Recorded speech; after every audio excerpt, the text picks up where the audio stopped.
Minasyaitonirrajim. Bismillahirrahmanirrahim. Ya ayyuhalladzina amanu taqullaha haqqa tuqatih wa la tamutunna illa wa antum muslimun. Wa qala Rasulullah sallallahu alaihi wasallam, ittaqillaha haitsuma kunta wa bi sayyi'atil hasanati tamhuha wa khaliqin nas bi khuluqin hasanin. Amma ba'd. Marilah yang pertama dan yang paling utama kita memanjatkan puji dan syukur kehadirat Allah Subhanahu wa taala atas segala nikmat yang diberikan kepada kita, karena nilai dari sebuah nikmat itu adalah kesyukuran. Ya, qimatun kullu nikmatin syakaruha. Puncak dari kenikmatan atau nilai dari kenikmatan itu adalah rasa syukur. Maka manakala kita tidak bisa menikmati atau mensyukuri nikmat yang Allah berikan kepada kita, maka tidak ada nilainya di situ. Alhamdulillah, Allah telah memberikan kita nikmat-nikmat. Nikmat berupa kesempatan, nikmat waktu luang, nikmat kesempatan untuk datang ke sini, nikmat hidayah sehingga kita mau berlelah-lelah ke sini. Maka nilai dari nikmat itu adalah bersyukur atas segala nikmat-nikmat itu. Itulah kenapa dalam setiap hal alhamdulillah. Jadi orang biasa mengucapkan alhamdulillahi ala kullu halin. Segala puji bagi Allah atas segalanya. Jadi bersyukur kita kepada Allah atas kenikmatan hari ini. Di antara banyaknya kegiatan-kegiatan harian kita, di antara sekian banyak kegiatan-kegiatan di rumah tangga kita, tapi Allah mampukan kita untuk datang ke sini, maka ini adalah sebuah kesyukuran yang besar. Salawat dan salam kita haturkan kepada Nabi besar Muhammad sallallahu alaihi wasallam atas segala pengajarannya, atas segala ta'dibnya. Rasulullah sallallahu alaihi wasallam yang mengajarkan kita bagaimana cara kita mensyukuri nikmat. Rasulullah SAW mengajari kita bagaimana menjalankan nikmat dan bagaimana juga meraih nikmat yang paling besar. Dan puncak dari kenikmatan itu adalah maghfirah. Apa dia? Maghfirah, ampunan Allah. Artinya manakala Allah sudah memberikan ampunannya kepada kita, itulah nikmatnya. Ya, maka semoga salawat dan salam tetap tercurah kepada beliau, keluarga beliau, sahabat-sahabat beliau, tabi'in, itba'ut tabi'in, dan siapapun yang setia menjalankan sunnah-sunnah beliau sampai hari kiamat. Dan kita bermohon kepada Allah menjadi salah satu dari umat yang beruntung tadi menjalankan sunnah-sunnah beliau sampai hari kiamat, sehingga nanti kita mendapatkan syafaat beliau nanti di akhirat kelak. Ibu-ibu yang dirahmati oleh Allah Subhanahu wa taala, sore hari ini kita akan mencoba membahas satu tema tentang mengapa kita harus berletih-letih dalam kebaikan. Ibnu Qayyim al-Jauziyah berkata dalam kalimatnya, ya kan, wahai jiwa atau wahai manusia, berletih-letihlah kalian dalam melaksanakan kebaikan. Berletih-letihlah kalian dalam menjalankan kebaikan-kebaikan, kebajikan-kebajikan.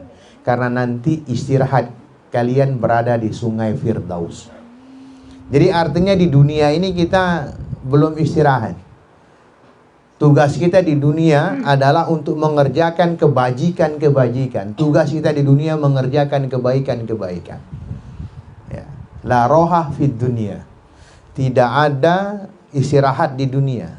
Di dunia tempat kita bercapek-capek. Capek-capek ngaji, ya kan? Capek-capek membaca Al-Quran, capek-capek sholat, capek-capek beramal. Di dunia tempat kita bercapek-capek. Karena nanti istirahat kita itu yang paling sempurna adalah di surganya Allah Subhanahu wa ta'ala. Karena apa? Ya kan? Kalau kita sudah berlelah-lelah di dunia, maka tinggal kita menikmati hasilnya nanti di akhirat. Maka ada 3 hal yang harus kita pahami dari kehidupan ini, yang mudah-mudahan itu membuat kita semangat. Yang pertama, la najata minan nar, ya kan? Tidak ada orang yang selamat dari kematian. Tidak ada yang selamat dari kematian. Semua kita pasti mati. Semua kita pasti mati. Tidak ada terkecuali, tidak ada yang istimewa. Seputar genta mati doang, ya kan? Tinggal bagaimana di dalam kita menunggu kematian itu, kita memperbanyak bekal-bekal kebaikan-kebaikan. Ya, kata para ulama paling tidak satu, ya kan? Satu, ya kan? Perbanyak kebaikan-kebaikan, perbanyak amal-amal kebaikan, itu yang pertama. Karena pada dasarnya nanti yang kita dapatkan di surganya Allah adalah hasil dari kebaikan-kebaikan yang kita lakukan. Yang kedua, perbanyak amal jariyah, amal yang tidak terputus walaupun kita sudah dikubur, amal yang tiada berputus walaupun kita sudah nggak ada dunia. Perbanyak amal jariyah, ya kan? Perbanyak amal jariyah. Dan yang ketiga, perbanyak doa. Kita kadang-kadang lupa berdoa di kala bahagia.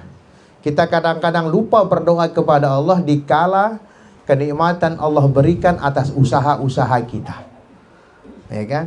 Ketika kita belum diberikan kebaikan-kebaikan oleh Allah, nikmat-nikmat oleh Allah, kita sibuk berdoa kepada Allah. Ya Allah, ya Allah. Ya kan? Sebagaimana ibu-ibu yang capek nunggu PKH, ya kan? Itu doanya kencang gitu, ya kan? Doanya kencang, Masya Allah. Tetapi manakala mendapatkan PKH, lupa bersyukur, ya kan? Lupa kepada Allah Subhanahu wa Ta'ala. Padahal nilai dari kenikmatan itulah kesyukuran. Dan nilai dari apa yang kita dapatkan itu adalah berbagi, ya kan? Makanya kita kadang-kadang tertipu dengan sebuah hal yang kita anggap kenikmatan. Awalnya kenikmatan tapi berbuah istidraj. Ya, berbuah istidraj. Apa dia misalnya, ya kan? Ya, tadi kita contohkan hal yang kecil saja, PKH, ya kan, bantuan PKH. Awalnya itu nikmat. Tapi manakala bantuan-bantuan itu melalaikan kita dari kewajiban kita berbuat baik, dia menjadi istidraj. Dia menjadi tidak bermakna. Ya, tapi manakala bantuan-bantuan itu kita bisa berbagi minimal kepada keluarga kita, minimal kepada orang-orang terdekat kita, maka dia menjadi sebuah kenikmatan.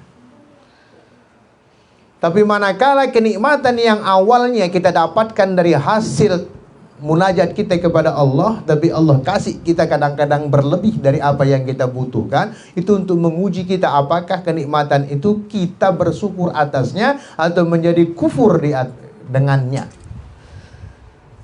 Ingat, semua yang kita lakukan di dunia akan dipertanggungjawabkan di akhirat. Apa hasibtum annama khalaqnakum abasa wa annakum ilaina la turja'un. Dalam Quran surat Al-Mu'minun ayat 115. Ya kan? Apa hasibtum, wahai manusia, apakah kalian mengira kami menciptakan kalian abasa, ya kan? Tanpa tanggung jawab. Padahal kalian akan dikembalikan kepada kami. Ya. Allah ingatkan kepada kita, apakah kalian tuh ngira kalian itu cuma diciptakan begitu aja tanpa tanggung jawab?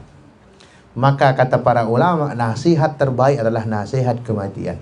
La najata minal maut. Tidak ada yang selamat dari kematian. Maka kalau kita mengerti bahwa nanti kita pasti meninggal, kita pasti mati, maka tentu kita tidak akan pernah mensia-siakan hidup kita di dunia. Karena apa yang kita lakukan di dunia akan kita pertanggungjawabkan nanti di akhirat. Ingat ini, la najata minal maut. Tidak ada orang yang selamat dari kematian. Mau presiden kek, mau apa kek, bahkan Nabi SAW yang dicintai pun meninggalkan kita. Nah, itu dia. Jadi mulai sekarang belajar untuk melaksanakan atau melakukan apa sih itu diampuni oleh Allah Subhanahu wa Ta'ala. Ya. Maka tadi sebagaimana yang kita sampaikan tadi, qimatun ala kulli nikmatin syakaruha. Nilai dari setiap kenikmatan yang Allah turunkan adalah bersyukur. Ya. Bersyukur tidak hanya ucapan. Bersyukur kadang bisa dibuktikan dengan tindakan. Ya. Syukurnya kita memiliki tangan dengan melakukan kebaikan dengan tangan-tangan kita. Syukurnya kita memiliki kaki yang lengkap, itu berjalan menuju tempat yang diridhai oleh Allah. Syukurnya kita memiliki segala halnya yang Allah berikan kepada kita adalah untuk meraih ampunan Allah Subhanahu wa Ta'ala. Tuh dia. Si kedua, ya tadilah najata minan nar, darat dengan selamat lekan kematian, seribu ganta mati, bahkan pohon-pohon yang hidup pun akan mati, bahkan hewan-hewan yang hidup pun pasti akan mengalami mati. Maka yang kedua adalah la roha fid dunia. Ya, dunia bukan tempat kita beristirahat leha-leha.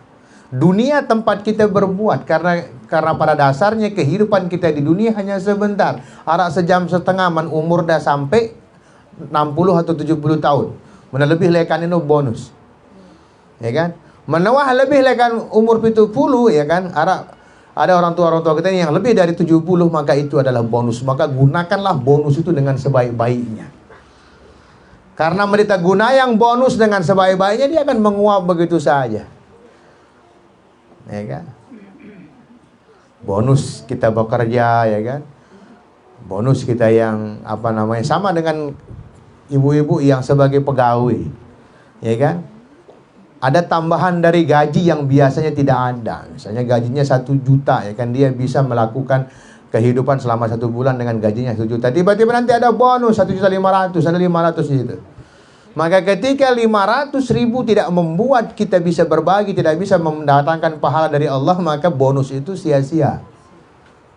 Ya. Makanya kita yang mendapatkan bonus usia harusnya memanfaatkan usia kita saat itu adalah untuk melakukan ibadah-ibadah kepada Allah Subhanahu wa Ta'ala. Gunayang untuk berbuat kebaikan, karena itu bonus tanda sayang dan cintanya Allah kepada kita. Allah masih berikan kita kesempatan untuk menambah pundi-pundi amal soleh kita. Maka 2 hal yang harus kita cari itu, ya kan? Perbanyak amal soleh, perbanyak amal jariyah, ya kan? Ada 2, ya kan? Amal-amal kebaikan yang pahalanya sampai di situ dengan pahala-pahala yang terus mengalir sampai jauh. Nah, si ketelu, si paling biasa tadi le masyarakat, la salamah min kalamin nas. Darat dengan selamat dari omongan manusia. Pasti setiap silakuang tak arak doang komentar dengan. Jadi ini harus terpaham-paham. Artinya nggak usah peduli dengan omongan-omongan yang membawa kita jauh dari Allah. Pasti akan ada. Ya, la salamah min kalamin nas. Ya kan? Nggak ada orang yang selamat dari ucapan manusia. Nabi SAW sehebat manusia seperti itu, ya kan? Beliau dikenal awal-awal, beliau dikenal dengan amanah, ya kan? Sangat amanah, sangat menepati janji. Tapi apa kata manusia di sekeliling Rasulullah pada saat itu ketika dia tidak senang? Muhammad gila, Muhammad majnun, ya kan? Nah, apalagi kita yang tidak memiliki keistimewaan sebagaimana Rasul, pasti arak doang. Jadi jangan menyandarkan hidup dari kata orang, ya kan? Kalau Anda berpatokan, kalau kita semua berpatokan, adik dada menang kita si manusia, dia tegan hidup-hidup. Karena pasti ada yang dengki, pasti ada yang senang. Ya, makanya Ali bin Abi Thalib radhiyallahu anhu mengatakan, percuma menceritakan kebaikan dirimu kepada orang yang membencimu. Ya. Karena apapun ongkatan kita diri teh menuh gedek le itu arak doang ongkatna. Arak doang. Dan nggak perlu juga menceritakan dirimu pada orang yang mencintaimu. Mereka nggak butuh itu. Ya, kalau mereka sudah senang sama kita, masya Allah, kita perlu. Pasti mereka akan percaya kepada kita. Artinya apa? Ya kan? Nggak usah hidup dari omongan orang. Kalau mau beramal kebaikan, beramal sudah. Dalam setiap amal-amal kebaikan itu pasti ada saja yang mencibir. Ada doang si nyela, ya kan? Biar biasa itu, ya kan? Ya kan? Maka sekarang yang harus kita lakukan adalah fokus kepada amal kebaikan kita, bukan fokus kepada apa yang dikatakan orang tentang amal kebaikan kita. Karena antara pamer dan menampakkan adalah hal yang tipis saja. Yang boleh dalam Islam itu izharul haq, ya. Yang nggak boleh itu riya, ya kan? Izhar artinya menampakkan. Sedangkan riya artinya pamer, pada ruwena, mirip-mirip, tapi berbeda. Kalau riya menampakkan amalan dengan niatan untuk mendapatkan pujian dari manusia. Sedangkan izhar, ya kan, menampakkan kebaikan dengan niat memotivasi orang lain agar bisa seperti kita. Ya kan? Tapi orang kadang-kadang melupakan izhar, ya kan? Lupa dengan menampakkan kebaikan. Bayangkan kalau kebaikan nggak dinampakkan, di nebu sampai le ite. Ya. Tidak akan tertulis dalam kitab-kitab sunnah, nggak akan tertulis dalam kitab-kitab hadis, bagaimana mungkin kita akan bisa melaksanakan kebaikan? Maka perlu ditampakkan kebaikan agar orang mengerti bahwa ini adalah sebuah kebaikan. Tapi kalau kita menyandarkan diri dari ucapan, orang tidak terbau-bau, ya kan? Semua orang akan pro dan kontra. Yang pro akan senang, yang kontra akan mencari-cari kesalahan. Jadi lupakan itu, ya kan? Lupakan, fokuslah dengan kebaikan-kebaikan itu. Itu dia. Maka sebagaimana disampaikan oleh Ibnu Qayyim di awal-awal tadi, kita harus berletih-letih, berlelah-lelah, bersemangat untuk melaksanakan kebaikan-kebaikan. Ingat sebagaimana ayat yang sering kita sampaikan, ya kan? Dalam Quran surat An-Nahl ayat 128 itu. Ayat terakhir dari An-Nahl. Innallaha ma'al ladzina taqaw wal ladzina hum muhsinun. Ayat yang pendek tapi luar biasa. Ya kan? Allah membersamai orang-orang yang takut kepadanya. Karena dengan ketakutan kepada Allah, maka kita tidak berani akan melakukan pelanggaran dari apa yang diperintahkan oleh Allah kepada kita. Karena ketakutan yang kita miliki, ketakutan yang benar, ketundukan yang benar. Sebagaimana seorang anak yang takut dengan orang tuanya, maka selama ada orang tuanya, selama dia diawasi oleh orang tuanya, maka dia akan taat, tidak akan melaksanakan hal-hal yang dilarang oleh orang tuanya. Begitu juga seorang hamba, manakala kita takut kepada Allah, takut kekuasaan Allah, yakin bahwa Allah melihat kita, wa huwa ma'akum aina ma kuntum, Allah akan berada di mana saja kita berada. Artinya Allah akan mengetahui apa saja yang kita lakukan, maka kesempatan kita untuk melakukan kemaksiatan tidak ada karena ketakutan-ketakutan kita. Ya, itu dia. Maka sekarang bagaimana caranya agar tetap baik? Perbanyak kebaikan agar melupakan keburukan. Perbanyak kalimat-kalimat yang baik agar melupakan kalimat-kalimat yang buruk. Karena nggak sempat kita melaksanakan keburukan, malah karena kita sibuk melaksanakan kebaikan-kebaikan. Dan Allah membersamai orang-orang yang senantiasa berbuat kebajikan, ya kan? Maka dalam ayat yang lain Allah juga sampaikan, ya kan, bahwa balasan bagi kesabaran itu adalah surga. Balasan kebaikan itu adalah surga. Walladzina jahadu fina lanahdiyannahum subulan. Ya kan? Barang siapa yang menjalankan kebaikan-kebaikan, perintah-perintah Allah dengan penuh keletihan-keletihannya, lanahdiyannahum subulan. Allah akan membukakan solusi-solusi dari setiap permasalahan yang dimiliki. Selalu ada jalan. Yang penting tersungguh-sungguh, ya, sungguh-sungguh dalam kebaikan. Ya. Maka Imam Ahmad bin Hambal pernah ditanya, "Ya Syekh, bagaimana cara kita? Kapan kita istirahat dari hal-hal baik yang kita lakukan hari ini?" Ya. Kapan kita akan istirahat dari melaksanakan kebaikan? Kapan kita istirahat dari dakwah-dakwah kita? Kapan kita istirahat dari perjuangan-perjuangan kita? Kata beliau, saat kita sudah berada di surganya Allah. Ya. Mentuali surga ya, kalau kita sudah di surganya Allah, sudah di Jannatul Firdaus, ya kan? Surga Firdausnya Allah, maka di situ kita istirahat, keringan manen apa yang sudah kita tanam di dunia, ya kan?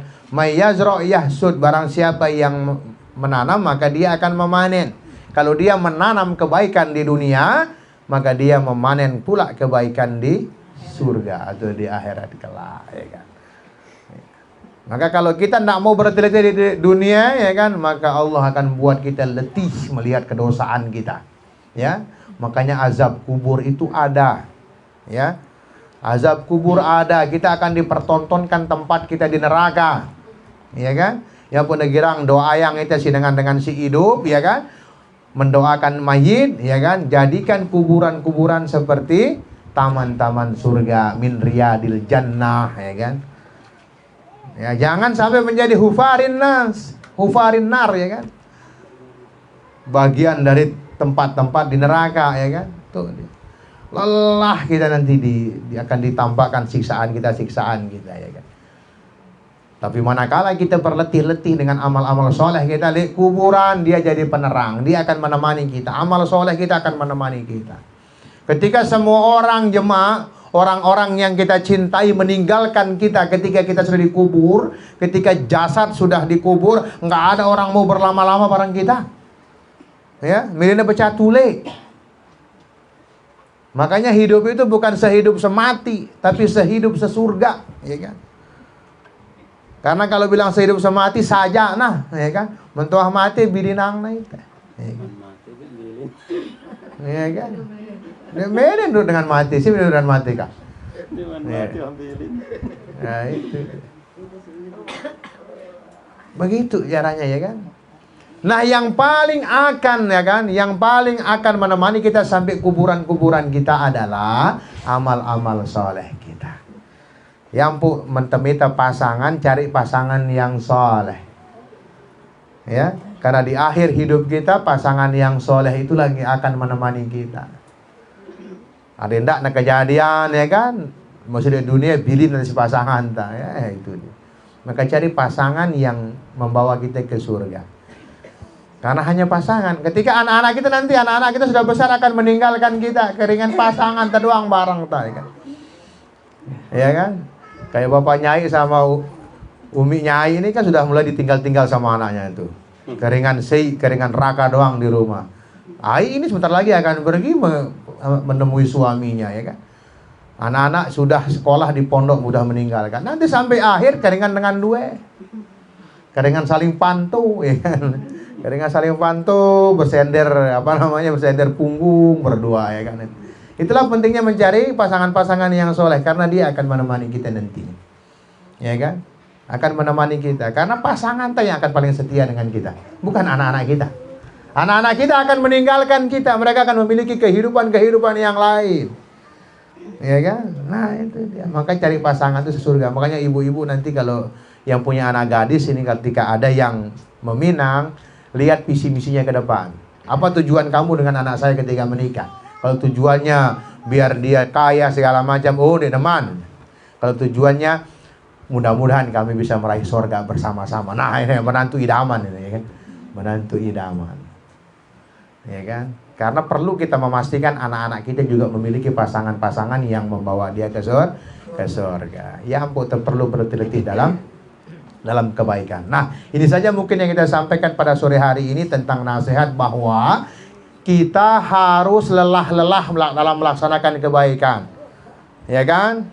Ke masjid, kemudian kemana saja. Maka langkah-langkah ibu-ibu ini semakin jauh langkah-langkah ibu ke sini ini pahalanya lebih banyak. Ya kan? Pahalanya lebih banyak. Ya kadang-kadang orang soleh itu dia datang dari sisi kanan nanti pulangnya lewat sisi kiri. Kenapa? Agar hitungan langkahnya itu bernilai pahala.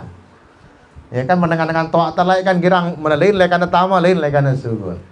Jadi semua langkah-langkah itu dihitung oleh Allah ya kan? Semakin jauh kita melangkah untuk mencari kebaikan, maka semakin banyak malaikat mengaminkan langkah-langkah kita itu. Ya, yang kisah yang 100 membunuh 100 orang itu yang diukur apanya? Langkahnya. Ketika dia diperintahkan hijrah oleh seorang alim, hijrah kamu. Karena kalau kamu tetap di tempat kamu sekarang ini, maka kamu tidak akan bisa merubah kelakuan kamu. Akhirnya di tengah perjalanan dia meninggal. Di situ malaikat rahmat dan malaikat azab ya kan? Itu berebut. Sampai datang penengah di antara mereka, kisahnya itu ukur langkahnya, berapetan. Ternyata lebih dekat kepada tempat yang akan dia berhijrah, maka dia diampuni oleh Allah. Artinya itu sebuah permisalan, sebuah contoh bahwa langkah-langkah itu penting, ya kan? Ya, makanya langkah-langkah ibu-ibu ke masjid, langkah-langkah ibu ke sini, ya kan? Maka itu dihitung oleh para malaikat, dihitung pahala oleh Allah Subhanahu wa taala, dan setiap langkah itu diaminkan. Yang pun di dalam langkah-langkah kita itu ada zikir di situ ya kan. Zikir subhanallah. Kalau menemukan jalan yang nanja, Allahu akbar, ya kan? Allahu akbar, ya kan? Kemudian kalau turun subhanallah, ya kan? Ya kan? Kalau mau lengkap subhanallah walhamdulillah wala ilaha illallah wallahu akbar. Terus ya kan? Masya Allah. Indah banget kehidupan kita kalau setiap akhir kesudahan kita mengucapkan kalimat la ilaha illallah. Man qara'a la ilaha illallah fi akhiri hayatihi dakhalal jannah. Sei terakhir hidupna bau ngucapang kalimat la ilaha illallah dakhalal jannah, maka dia masuk surga. Saking pentingnya zikir itu. Subhanaka Allahumma wa bihamdika asyhadu an la ilaha illa anta astaghfiruka wa atubu ilaik. Assalamualaikum warahmatullahi wabarakatuh.